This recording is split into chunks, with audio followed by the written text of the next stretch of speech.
दोस्तों, भगवान गौतम बुद्ध की कहानी जो हमें मोटिवेट करती है। गौतम बुद्ध के कई शिष्य थे, उनमें एक बूढ़ा शिष्य भी था। वह बूढ़ा शिष्य भी बुद्ध के साथ ही रहता था। इस शिष्य स्वभाव बहुत ही भोला भाला था। एक दिन बुद्ध उस बूढ़े शिष्य के पास पहुंचे और उससे पूछा कि आपकी उम्र कितनी है। वृद्ध शिष्य बोला कि करीब 70 साल होगी। बुद्ध ने मुस्कान के साथ कहा कि नहीं, आप ये सही उम्र नहीं है। ये सुनकर बूढ़ा व्यक्ति थोड़ा असहज हो गया, क्योंकि वह जानता था कि बुद्ध बिना वजह कुछ भी नहीं कहते हैं। अगर बुद्ध ये बात कह रहे हैं तो इसका भी कुछ मतलब है। उस शिष्य ने बुद्ध से कहा कि मैंने तो मेरी उम्र सही बताई है। मेरे बाल सफेद हो गए हैं, दांत गिर गए हैं, मेरे पोते पोती हैं, मैं 70 वर्ष का ही हूँ। उसकी बात सुनकर बुद्ध ने कहा कि मेरे हिसाब से तुम्हारी उम्र 1 साल है। ये बात बूढ़े व्यक्ति ने कहा कि आप ऐसा क्यों कह रहे हैं। बुद्ध ने उसे समझाते हुए कहा कि सच तो यह है कि तुमने जो 69 साल दुनियादारी में व्यतीत किए हैं, वो तो व्यर्थ ही थे। जब से तुमने धर्म को खोजना शुरू किया है, जब से तुम सदाचारी हुए हो, जब से तुमने ध्यान करना शुरू किया है, तब से ही तुम्हारा जीवन शुरू हुआ है, और ये सब तुमने 1 साल पहले ही शुरू किया है, यानी तुम्हारी उम्र 1 साल है। बुद्ध ने यहाँ संदेश दिया है कि समय अमूल्य है और हमें एक एक पल का उपयोग सही तरीके से करना चाहिए। आमतौर पर लोग अधिकतर समय व्यर्थ कामों में खर्च कर देते हैं, जबकि हमें ऐसे काम करना चाहिए जिनका कोई अर्थ हो। हमें रोज सोचना चाहिए कि हमने आज कौन कौन से अच्छे काम किए हैं, हम कितनी देर ध्यान कर रहे हैं, शांति पाने के लिए क्या कर रहे हैं। इन बातों का ध्यान रखकर काम करेंगे तो जीवन में सुख शांति बनी रहेगी। दोस्तों, वीडियो को लाइक करें। बुद्ध और चक्षुपाल। एक बार भगवान बुद्ध जेतवन विहार में रह रहे थे। भिक्षु चक्षुपाल भगवान से मिलने के लिए आए थे।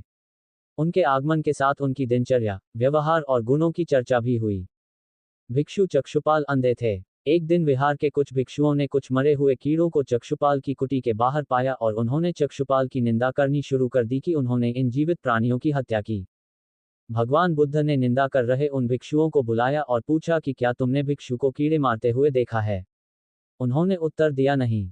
इस पर भगवान बुद्ध ने उन साधकों से कहा कि जैसे तुमने उन्हें कीड़ों को मारते हुए नहीं देखा, वैसे ही चक्षुपाल ने भी उन्हें मरते हुए नहीं देखा और उन्होंने कीड़ों को जानबूझकर नहीं मारा है, इसलिए उनकी भर्त्सना करना उचित नहीं है।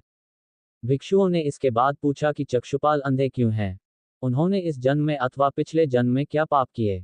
भगवान बुद्ध ने चक्षुपाल के बारे में कहा कि वे पूर्व जन्म में एक चिकित्सक थे। एक अंधी स्त्री ने उनसे वादा किया था कि यदि वे उसकी आंखें ठीक कर देंगे तो वह और उसका परिवार उनके दास बन जाएंगे। स्त्री की आंखें ठीक हो गईं, पर उसने दासी बनने के भय से यह मानने से इनकार कर दिया। चिकित्सक को तो पता था कि उस स्त्री की आंखें ठीक हो गई हैं। वह झूठ बोल रही है। उसे सबक सिखाने के लिए या बदला लेने के लिए चक्षुपाल ने दूसरी दवा दी। उस दवा से महिला फिर अंधी हो गई। वह कितना ही रोई पिटी, लेकिन चक्षुपाल जरा भी नहीं पसीजा। इस पाप के फलस्वरूप अगले जन्म में चिकित्सक को अंधा बनना पड़ा। दोस्तों, वीडियो को लाइक भी करते चले। कहानी परिश्रम और धैर्य की। एक बार भगवान बुद्ध अपने अनुयायियों के साथ किसी गांव में उपदेश देने जा रहे थे। उस गांव से पूर्व ही मार्ग में उन लोगों को जगह जगह बहुत सारे खुदे हुए मिले। बुद्ध के एक शिष्य ने उन गड्ढों को देखकर जिज्ञासा प्रकट की, आखिर इस तरह का खुदे होने का तात्पर्य क्या है? बुद्ध बोले, पानी की तलाश में किसी व्यक्ति ने इतने खोदे हैं। यदि वह धैर्यपूर्वक एक ही स्थान पर खोदता तो उसे पानी अवश्य मिल जाता, पर वह थोड़ी देर गड्ढा खोदता और पानी न मिलने पर दूसरा गड्ढा खोदना शुरू कर देता। व्यक्ति को परिश्रम करने के साथ धैर्य भी रखना चाहिए। कहानी अमृत की खेती। एक बार भगवान बुद्ध भिक्षा के लिए एक किसान के यहाँ पहुंचे। तथागत को भिक्षा के लिए आया देखकर किसान उपेक्षा से बोला, श्रमण, मैं हल जोतता हूँ और तब खाता हूँ। तुम्हें भी हल जोतना और बीज बोना चाहिए और तब खाना खाना चाहिए। बुद्ध ने कहा, महाराज, मैं भी खेती ही करता हूँ। इस पर किसान को जिज्ञासा हुई और वह बोला, मैं न तो तुम्हारे पास हल देखता हूँ, ना बैल और ना ही खेती का स्थल। तब आप कैसे कहते हैं कि आप भी खेती ही करते हो? आप कृपया अपनी खेती के संबंध में समझाइए। बुद्ध ने कहा, महाराज, मेरे पास श्रद्धा का बीज, तपस्या रूपी वर्षा और प्रजा रूपी जोत और हल है। पापभीरुता का दंड है, विचार रूपी रस्सी है, स्मृति और जागरूकता रूपी हल की फाल और पेनी है। मैं वचन और कर्म में संयत रहता हूँ। मैं अपनी इस खेती को बेकार घास से मुक्त रखता हूँ और आनंद की फसल काट लेने तक प्रयत्नशील रहने वाला हूँ। अप्रमाद मेरा बैल है जो बाधाएं देखकर भी पीछे मुंह नहीं मोड़ता है। वह मुझे सीधा शांति धाम तक ले जाता है। इस प्रकार मैं अमृत की खेती करता हूँ। कहानी दान की महिमा। भगवान बुद्ध का जब पाटलिपुत्र में शुभागमन हुआ तो हर व्यक्ति अपनी अपनी सांपत्तिक स्थिति के अनुसार उन्हें उपहार देने की योजना बनाने लगा। राजा बिंबिसार ने भी कीमती हीरे, मोती और रत्न उन्हें पेश किए। बुद्धदेव ने सबको एक हाथ से सहर्ष स्वीकार किया।